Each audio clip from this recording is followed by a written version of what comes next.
नमस्कार मित्रांनो, स्वागत आहे तुम्हा सर्वांचंच आपल्या आजच्या या व्हिडिओमध्ये. आजच्या आपल्या या व्हिडिओमध्ये आपण जाणून घेणार आहोत कोण होती सतू, काय झाली सतू या मालिकेच्या आजच्या भागाचे लेटेस्ट त्याचबरोबर इंटरेस्टिंग अपडेट.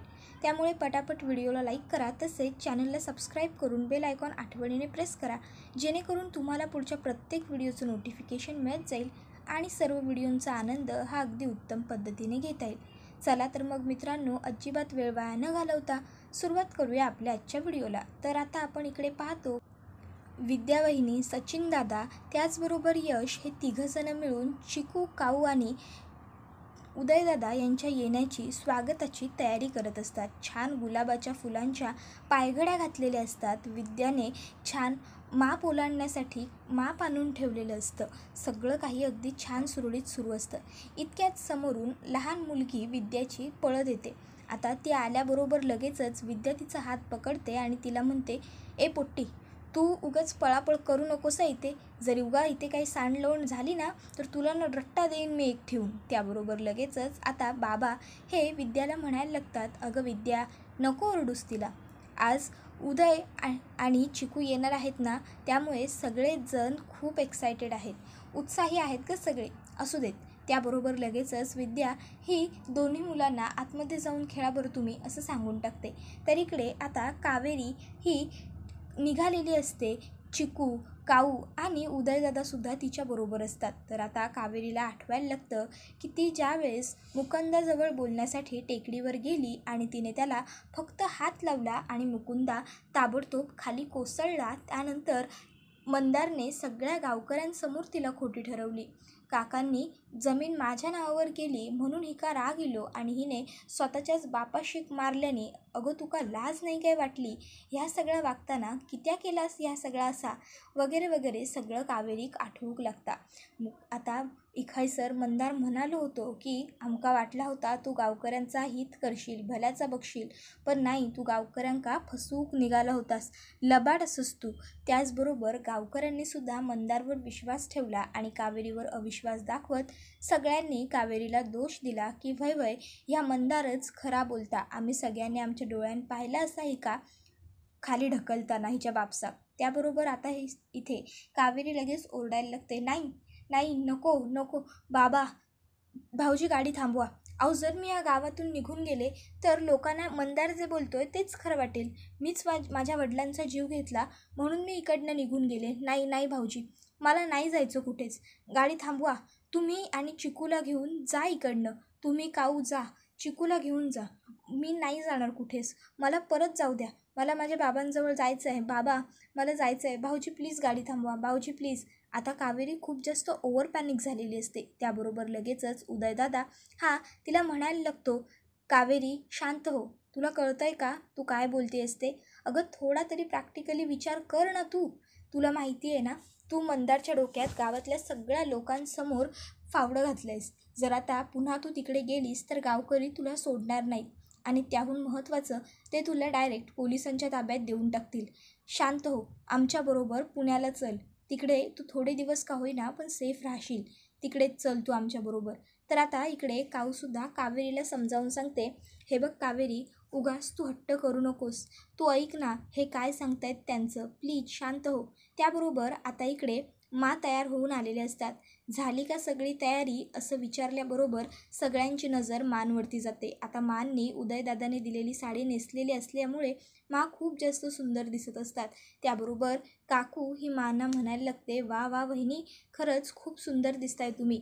लेकाचं स्वागत करायचं म्हणून नव्या साडीची घडी मोडलेली दिसते. त्याबरोबर हसतात. तर बाबा म्हणत असतात, मंडळी खरंच खूप सुंदर दिसताय, खुलून दिसताय. त्याबरोबर लगेचच विद्या वहिनी सांगायला लागते, तुम्ही सांगितलेली त्याप्रमाणे सगळी तयारी झाली. उदय भाऊजींना आवडतो तो सगळा त्यांच्या आवडीचा बेत मी आखलेला आहे. त्याचबरोबर त्यांना तुमच्या हातचं लोणचं आवडतं म्हणून ते सुद्धा घेतलं आहे आणि यश भाऊजी तुम्ही सांगितलेली म्हणून बासुंदी पुरीसुद्धा केली आहे. त्याबरोबर माझी रांगोळी अर्धवट राहिली बाहेरची, मी जाते असं ती म्हणायला लागते. इतक्यात तिकडे निशा येते आणि सांगते, वहिनी मी केली तुझी रांगोळी पूर्ण. त्यानंतर आता इकडे लगेचच कावेरी ही चिकूला आपल्या जवळ घेते आणि काऊ व उदयदादाला म्हणत असते, तुम्ही पहिल्यांदा तुमच्या घरी चाललाय आणि मी तुमच्याबरोबर कसं वाटेल घरच्यांना तुमच्या. उदयदादा हा कावेरीला म्हणत असतो, तू पहिल्यांदा माझ्या घरी येतेस ना म्हणून तुला ऑकवर्ड होतं आहे, मला मान्य आहे, पण काळजी करू नकोस. माझी मा जितकी वरून दिसायला कठोर आणि कणखर आहे ना, तितकीच ती मायेला आणि प्रेमालासुद्धा आहे. आतून खूप मऊ आहे ती. तू घरी गेल्याच्या नंतर तुझ्याबरोबर जे काही घडलं आहे ते सगळं एकदा का तू मला सांगितलंस ना, की मग बघ, मा स्वतःहून तुला घरी राहण्याची परवानगी देईल आणि एक्सेप्टसुद्धा करेल. त्याबरोबर आता काऊ कावेरीला म्हणायला लागते, कावेरी, अगं लहानपणापासून तुला आईची माया मिळालेली नाही. कदाचित तिथे जाऊन तुला आईची माया मिळेल. माझ्या सासरी तुला आईची माया मिळणार असेल म्हणून तू तिकडे येत असशील. हे बघ, तू काहीतरी चांगला विचार कर. नियतीच्या मनात काहीतरी चांगलंच नक्की असेल. इतक्यात समोरून एक मोठा टेम्पो येत असतो. तर दुसरीकडे आता यामी म्हणत असते की बघा, हे किती उदयदादाची वाट बघतायत ते, पण तो उदयदादा घरी तर आला पाहिजे. त्याबरोबर लगेचच आता काकू ही तिला विचारायला लागते, घरी तरी यायला पाहिजे म्हणजे नेमकं तुला बोलायचं काय आहे यामी. त्याबरोबर आता यामी सांगायला लागते की अगं काकू, तुला सगळ्या गोष्टी अगदी खोलून स्पष्टपणे सांगाव्या लागतात. अगं उदयदादाला ही गोष्ट व्यवस्थित माहिती आहे की मांचा राग कसा आहे ते. मा त्यांच्या मुलांना आणि बायकोला कधीच एक्सेप्ट करणार नाहीत हे सुद्धा त्याला चांगलं माहिती आहे. मग तो इथे कशाला येईल उगाचच्या उगाच फक्त टोमणे खायला मानचे.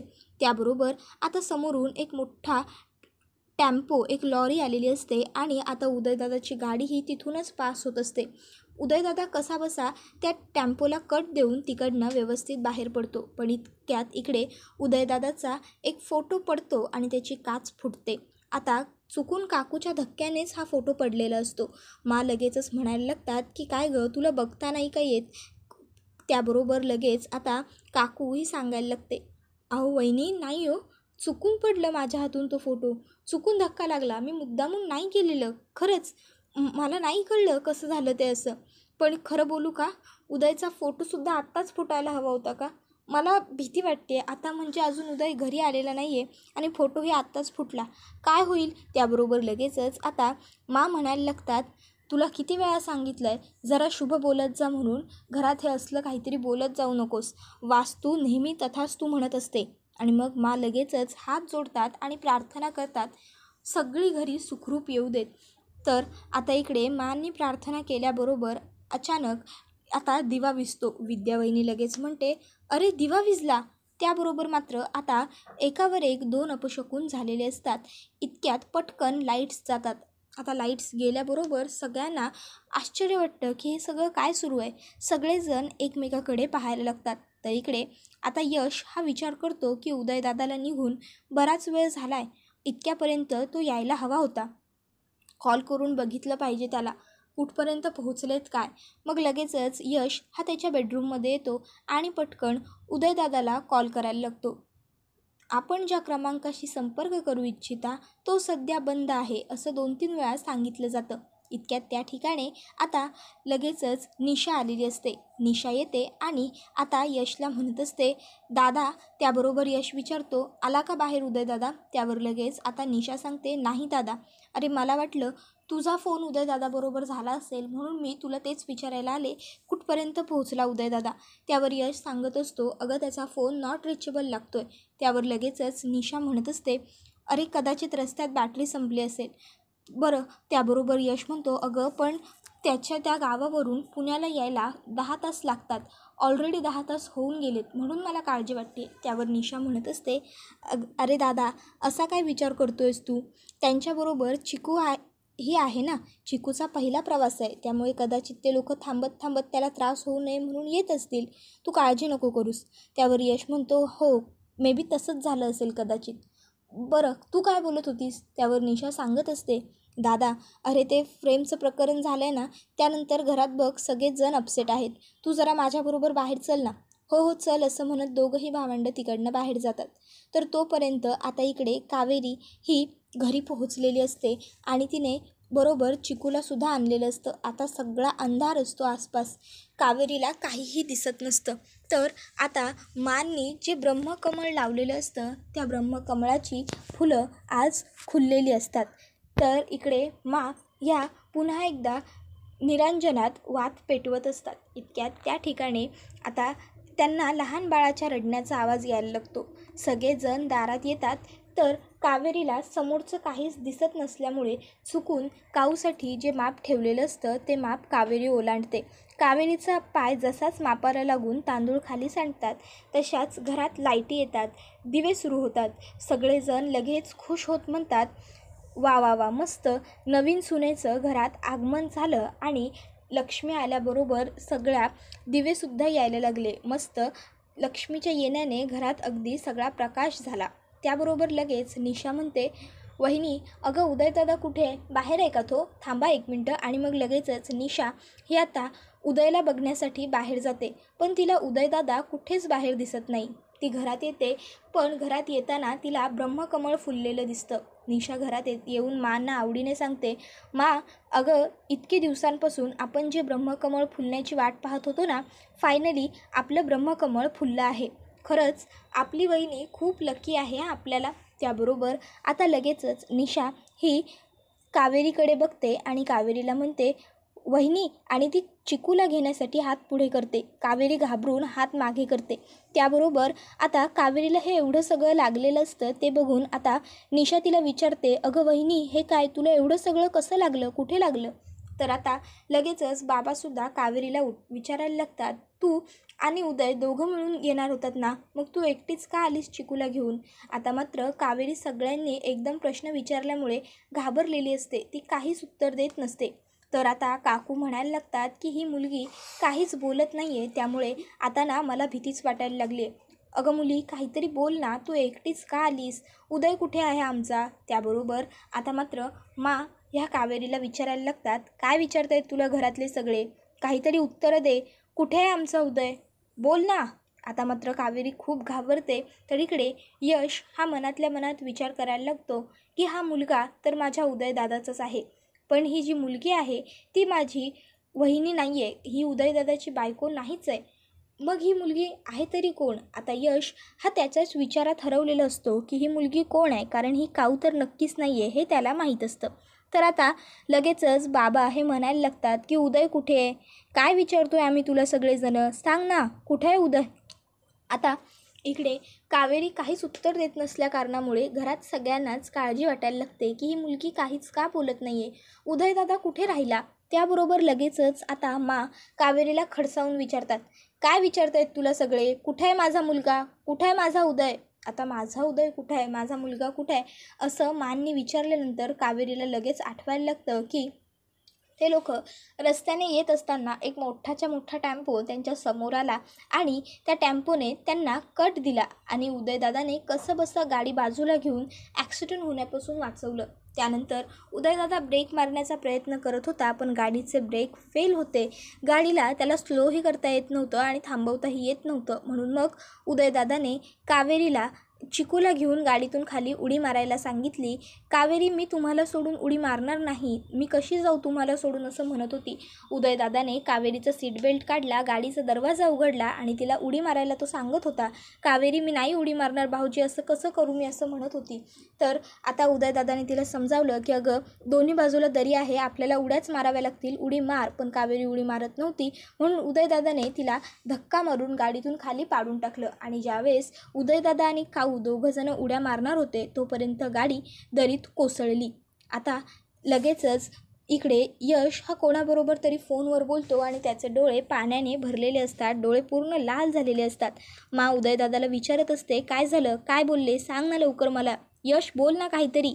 त्याबरोबर यश मला सांगायला लागतो, मा खरंच उदयदादाच्या गाडीचा अपघात झाला आहे, गाडी खूप खोल दरीत कोसळली आहे, गाडी खूप खोल दरीत कोसळली आहे उदयदादाची. हे ऐकताच मानच्या पायाखालची जमीनच सरकलेली असते. मा ताबडतोब कावेरीच्या हातातून चिकूला घेतात, निशाच्या हातामध्ये देतात आणि तू चल पहिले चल, आणि असं म्हणत ते कावेरीला आता घराच्या बाहेर हकलवून देतात. आता मात्र कावेरीला मा घरातून काढतात आणि घराचा दरवाजा बंद करून घेतात. त्याबरोबर आता इकडे बाहेरून कावेरी ओरडत असते, चिकू चिकू. आता मात्र मा आणि घरातले सगळेच जण कावेरीचा आवाज ऐकत असतात. त्याबरोबर हा व्हिडिओ तर इथेच संपतो. पण मित्रांनो, तुम्हाला काय वाटतं आता कावेरीला घरात घेतील का की नाही ते आम्हाला कमेंट करून नक्कीच सांगा. त्याचबरोबर आपल्या या व्हिडिओला लाईक करा, तसेच चॅनलला सबस्क्राईब करून बेल आयकॉन प्रेस करा, जेणेकरून तुम्हाला पुढच्या प्रत्येक एपिसोडचं नोटिफिकेशन मिळत जाईल आणि सर्व व्हिडिओंचा छान पद्धतीने आनंद घेता येईल. मित्रांनो, आपला हा व्हिडिओ तुमच्या जास्तीत जास्त कुटुंबियांबरोबर तसेच मित्रपरिवारांबरोबर सुद्धा नक्की शेअर करा, जेणेकरून त्यांनासुद्धा आपल्या अशाच उत्तम व्हिडिओंचा आनंद घेता आला पाहिजे. आजच्या दिवसात कावेरीच्या बाबतीत खूप काही वाईट घटना घडून गेलेल्या आहेत. पहिलं तर तिचं लग्न मोडलं, दुसरं तिच्या वडिलांचा जीव गेला, तिसरं तिला आपली फॅमिली समजणारे तिचे मैत्रीण आणि तिचा नवरा म्हणजेच तिचा मेहुणा ह्या दोघांचाही जीव गेला आणि तिच्या हातात पडलं ते त्यांचं लहान मूल. बरं तर ती त्याला घेऊन आता तिच्या सासरी आली, तर तिथे सासूने तिच्यासुद्धा आता तिला घराच्या बाहेर काढून टाकलेलं आहे. आता तिला नक्की घरात घेणार की नाही हा खूप मोठा प्रश्न आहे. कारण जर मांनी कावेरीला घरात नाही घेतलं तर मात्र कावेरीचं जगणं अशक्य आहे. कारण तिच्या आयुष्यात तिने जगावं यासाठी आता काहीच कारणच उरलेलं नाही आहे. चिकू हे एकमेव तिच्या जगण्याचं कारण उरलं आहे. पण जर आता मांनी ते सुद्धा तिच्यापासून काढून घेतलं तर मात्र कावेरी पूर्णपणे तुटून जाईल. तुम्हाला काय वाटतं या मताबद्दल ते आम्हाला कमेंट करून नक्कीच सांगा. धन्यवाद.